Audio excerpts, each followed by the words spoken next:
ফুচকা বনাম চাওঁ আহক। এয়া হ'ল ফুচকা পাপৰ, আলু বইল কৰি ভালদৰে পিটিকা কৰি লৈছোঁ। ইয়াতে আমি পিঁয়াজ সৰু সৰুকৈ কাটি লৈছোঁ।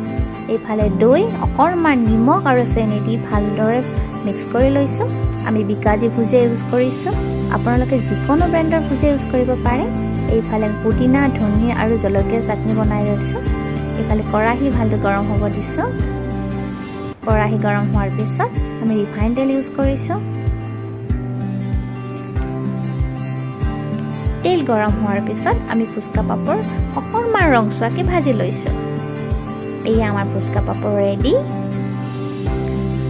তাৰপিছত এখন প্লেট লৈ ধুনীয়াকৈ ফুচকা পাপৰ সজাই দিছোঁ।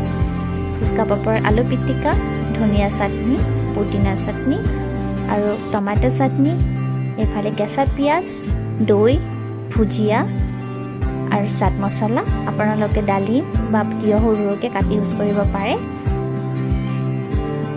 এতিয়া চাওক কেনেকুৱা লাগিছে। এয়া হ'ল আমাৰ ফুচকা ৰেডি।